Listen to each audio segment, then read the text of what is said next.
Okay. Okay. We're here with Phil, Philip, Lawrence, and Janelle, of course. And we are talking about privacy and ads today. So, Phil, can you tell us a little bit about your background and why you're interested in ad privacy? Yeah, absolutely. So I started off on more on the engineering side. So I did development for landing pages, analytics tools, things like that to actually build out analytics and optimization programs. Um, and with that, kind of started doing some of the MarTech side. So actually implementing pixels or different marketing platforms where advertisers are actually sending traffic and getting the conversion information from. So it's been interesting to me on that side because I am more of a consumer of the ads than I am the one that's actually pushing the ads out, right? And I do care about privacy. Like that is something that's very dear to me. Like I used to give all my information out to Google. You remember like Google Health and all that. I would give them everything, and now it's like I don't want to give you anything without me getting something in return that I really want, right? So understanding the privacy aspect of it, of what do our consumers actually want, and people like me, what are they expecting to see out of it? I find the overlap between the two very interesting. Cool. And Janelle, I know you had some thoughts on navigating the space for brands and marketers, and um, tell me a little bit about your take on this versus Phil's. Yeah. Well, I think that, and part of the reason why we invited Phil here today is that Phil has a very up and close seat to how the sausage gets made and how brands are actually collecting data. And so, as he's working with marketing teams, and Phil and I work very closely, but you see kind of sometimes a discrepancy between what brands want to do and what they want to implement and what are the standards and how are we interacting with consumers? And I think that the thing that brands really should be aware of is that operating in a privacy centric way is different and it's hard, but it's also an opportunity. It's an opportunity for us to approach our customers and to interact with them in a way that they want to be interacted with. And if they don't want us to scrape their data or to remember who they are or to kind of take their information and to not give them anything back about it, we shouldn't do that. Yeah. I noticed that this year GDPR is 6 years old, and I wonder if either of you Yeah. have a take on if it's been successful, if you think we should continue in this direction, or what the next step is. I think we should continue the direction, right? There are several states in the U.S. that are following that. Maybe not to a T, but they're getting to be pretty good about it. California, Connecticut, Colorado are the three big ones, right? That are really leading kind of this privacy um, focus in the U.S. I think we could be doing more. I think there could be something that's more nationwide and more of a standard, kind of like GDPR is. What that looks like, I don't know at this point, right? There are flaws to GDPR. I mean, remember the cookie law back in what 2012, where all EU sites had to have a banner that said accept or deny cookies. Like that didn't actually accomplish anything. So I think it's important for us to bring in experts, right, that are close to this if we're going to do something like this in the U.S. And even GDPR, right? Like there are flaws to it that should be addressed, but I think it's a good starting point for us. Yeah. And I think it was really successful in initiating the conversation and Mm-hmm. starting to have more educated consumers. Something that we've said very often is that if it's free, like you are, yeah, if it's free, you're the product, like you're the thing that Yeah. Yep. costs, yeah.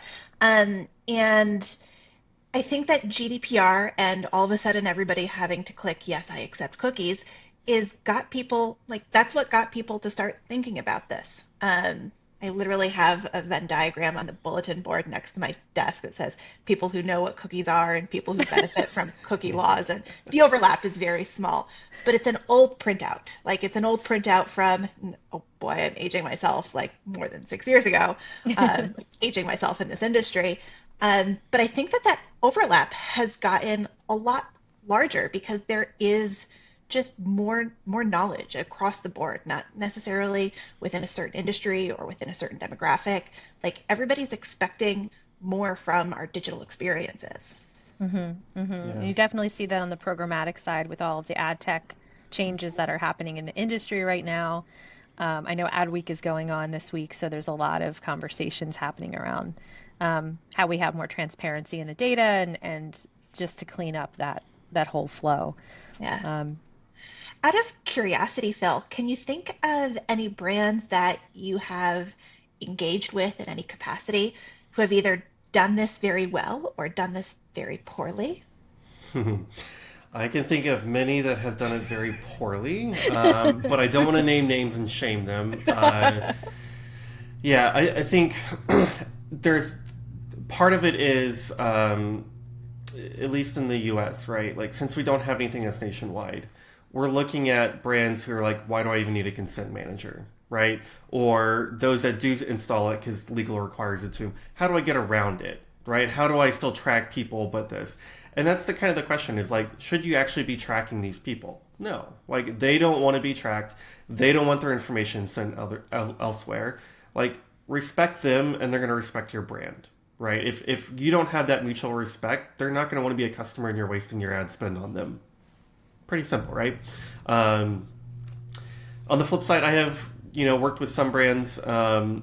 I'm struggling to remember the name of this one I'm thinking of, but they did a really good job of actually using zero party data to push information into their ad platforms, right? Looking at how to connect their CDP into their ad platforms so they can have better retargeting, building those proper audiences, rather than just collecting what they can on the page and hoping for the best, right? Like, they really did connect a lot of data systems where the users gave them the information, and that was Mhm. what made them really more successful than a lot of the other ones we've seen.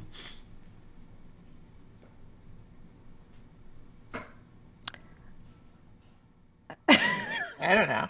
Yeah, I think it's um, so Phil, one of the things that I think that we keep on coming back to is that value exchange of Mm-hmm. if you're going to take all of my data, you're going to like scrape it, store it, do whatever you want with it.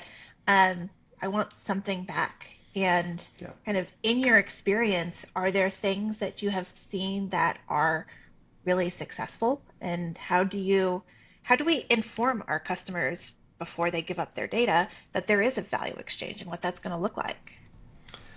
Yeah, I think the most popular one is like loyalty programs, right? It's a mm, great way to get data from the user and they get something in return for 15% off, whatever it might be, right? And we can use that. It's not great because the user's already a customer on your site, but if they haven't come back to the site in 90 days, then hey, it's a good time to actually go and retarget them, right? Come back, buy our stuff. So I think that's kind of one of the more popular kind of value adds. But it is a hard sell sometimes, right? Especially if you're casting a wide net with your ads. User comes to your site, they don't know anything about you, or Mhm. hopefully they know something about you because they clicked on your ad, but it is kind of one of those hard value propositions. So I think having a very seamless journey for the user is one thing too, right? So when they click on the ad, they get to the website, it's matching what they're expecting when they clicked on the ad, understanding why did I actually click on this, what is it in it for me, Mhm. and having with the just in general, just having something they can trust when they come to the website, I think is super important for them to want to give information to you. So it sounds like you're a big advocate of personalization, whether I that is am. on-site and off-site, and making sure that that's Yeah. kind of there it is for fully your bingo integrated. card. Yep. Yeah, I mean, personalization is great. The problem is it's really hard to scale, right? Mhm. It's hard to scale into the advertising side. It's hard to do on the website. It's hard to do in mobile apps. Like, it's hard to do everywhere. Well, it's maybe not. It's not hard to do everywhere. It's hard to do it well.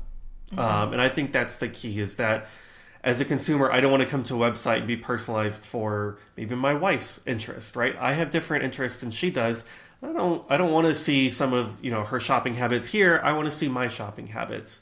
So like how do we personalize best for the individual user without really getting into the privacy side of it? And that's Mhm. again, where zero and first party data come into play. Mhm. Yeah. What if you could change the landscape? What would you change about our current setup? How would you ideally structure this consent conversation between brands and consumers. If you were redoing GDPR, what would it look like? It's a really good question. Janelle, I don't know if you have a hot take right now. I need a minute to think on that one. Um, I mean, if I were redoing GDPR, I would give it actual definitions. Fair. Yeah.